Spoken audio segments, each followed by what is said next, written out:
നമസ്കാരം. മൂവി ടോക്കീസിന്റെ മറ്റൊരു എപ്പിസോഡിലേക്ക് എല്ലാവർക്കും സ്വാഗതം. ഇന്ന് ഞങ്ങൾ നിങ്ങളുടെ മുമ്പിൽ എത്തിയിരിക്കുന്നത് നമ്മൾ മോസ്റ്റ് അവൈറ്റഡ് മൂവി ദൃശ്യത്തിന്റെ ട്രെയിലർ റിയാക്ഷനുമാണ്. ഈ ഒരു ആംബിയൻസ് നോക്കിയിട്ട് ഞെട്ടണ്ട, ഞാനിപ്പോൾ ഒരു ആശുപത്രി കിടക്കലാണ്. എന്തായാലും ഇത്രയും വലിയൊരു മൂവിയുടെ ഒരു ട്രെയിലർ ഇറങ്ങുമ്പോൾ നമുക്കത് മിസ് ചെയ്യാൻ പറ്റില്ല. നമ്മൾ എവിടെ നിന്നും നമ്മൾ റിയാക്ട് ചെയ്യും. ഓക്കെ, നമുക്ക് റിയാക്ഷനിൽ കിടക്കാം. ഓക്കെ, നിങ്ങളെല്ലാവരും ഒരു റിയാലിറ്റി അക്സെപ്റ്റ് ചെയ്തു. പോലീസിനും ഈ സൊസൈറ്റിയിലെ നല്ലൊരു ശതമാനം ആളുകൾക്കും ഈ കേസിന്റെ സത്യാവസ്ഥ എന്താണെന്ന് നന്നായിട്ട് അറിയാം.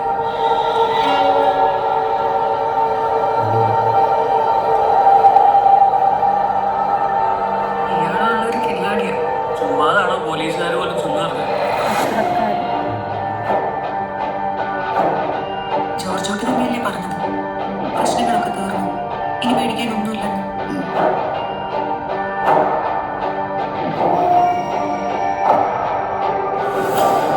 പോലീസിന്റെ രീതികൾ മുൻകൂട്ടി കണ്ട് കളിക്കുന്ന ഒരാളാണല്ലോ. അപ്പോ പോലീസുകാരും അയാളുടെ ഒരു ഫാനാണ്.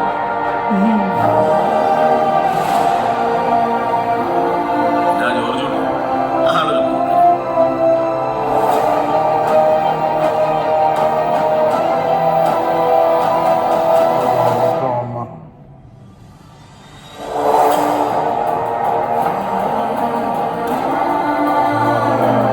ഈ ആക്സിഡന്റ് കാര്യം എന്താ അവരോട് പറയാൻ പറ്റാതെ? അവരെ രക്ഷിക്കാനാണെങ്കിലും ഞാൻ ഈ ചെയ്ത കാര്യങ്ങളൊക്കെ കാണുമ്പോൾ അവരുടെ അച്ഛനൊരു ക്രിമിനലാണ് എന്നൊരു തോന്നലുണ്ടായത്. ഏയ്, അവരങ്ങനെയൊന്നും ചിന്തിക്കില്ല. ഞാൻ തന്നെ അങ്ങനെ ചിന്തിച്ചു തുടങ്ങി.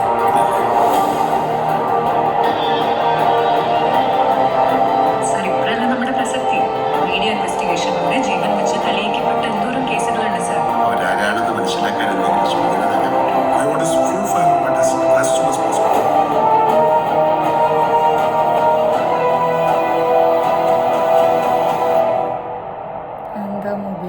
ഇനി അങ്ങനെയൊന്നും ചിന്തിക്കണ്ട, എല്ലാം കഴിഞ്ഞില്ലേ?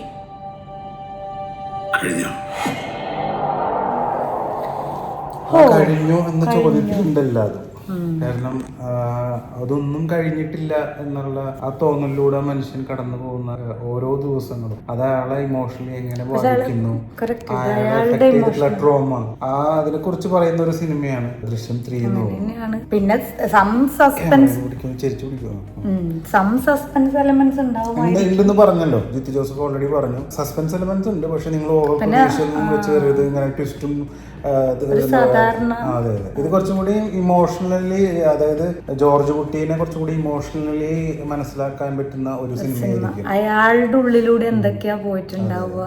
പക്ഷെ അത് ഈ പ്രസ് മീറ്റിൽ അത് പറയുന്നുണ്ടായിരുന്നു, ഇതിന്റെ ഒരു 4ാം ഭാഗം ഉണ്ടാവാൻ സാധ്യതയുണ്ട്. കാരണം വെച്ച് കഴിഞ്ഞാൽ ഇതിന്ന് ജോർജ് കുട്ടിക്ക് രക്ഷപ്പെടണല്ലോ. രക്ഷപ്പെടുന്ന ഒരു അവസ്ഥ എന്ന് പറയുമ്പോ സോറി ഗായ്സ്, ക്യാമറാമാൻ മാറ്റാണിന്ന്.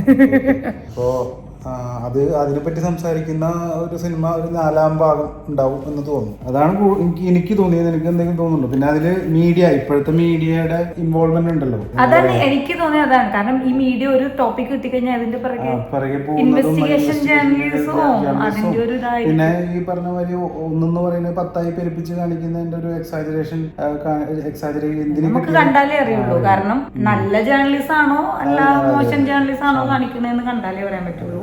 അത് എനിക്ക് തോന്നുന്നു ജിത്തു ജോസഫ് മറ്റേ സെക്കൻഡ് പാർട്ട് എടുത്തപ്പോൾ പറഞ്ഞിട്ടുണ്ടായിരുന്നു, ഞാൻ മറ്റേ ഷട്ടിലിൽ കളിച്ചുകൊണ്ടിരിക്കുമ്പോഴാണ് എനിക്കൊരു തോട്ട് വന്നത്. അതായത് ശവശരീരം പോലീസ് സ്റ്റേഷനിൽ കുഴിച്ചിട്ടാൽ എങ്ങനെ ഉണ്ടാവും, അതിൽ നിന്നുണ്ടായ ഒരു തോട്ടിന്റെ ബേസിലാണ് സെക്കൻഡ് പാർട്ട് ഉണ്ടായത്.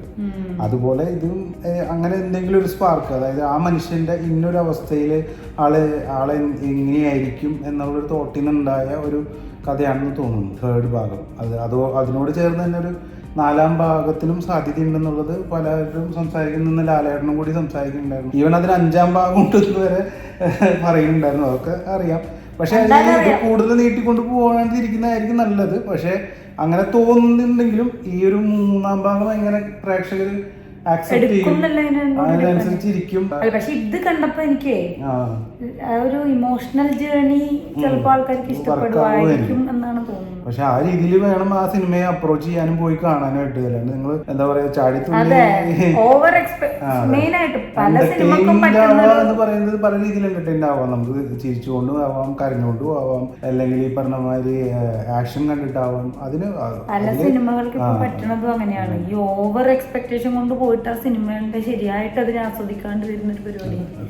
അപ്പൊ അതിനേക്കാളും നല്ലത് keep it low, go watch. അപ്പൊ എല്ലാവരും മെയ് 21-ാം തീയതി ലാലേട്ടന്റെ പിറന്നാളാണ്.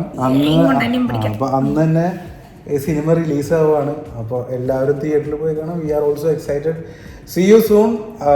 സിനിമാ വിശേഷങ്ങളും സിനിമാ സംസാരങ്ങളുമായിട്ട് ഞങ്ങൾ വീണ്ടും വരുന്നതായിരിക്കും. അപ്പോൾ മറ്റൊരു എപ്പിസോഡിൽ കണ്ടുമുട്ടുന്നവരിക്കും. ബൈ.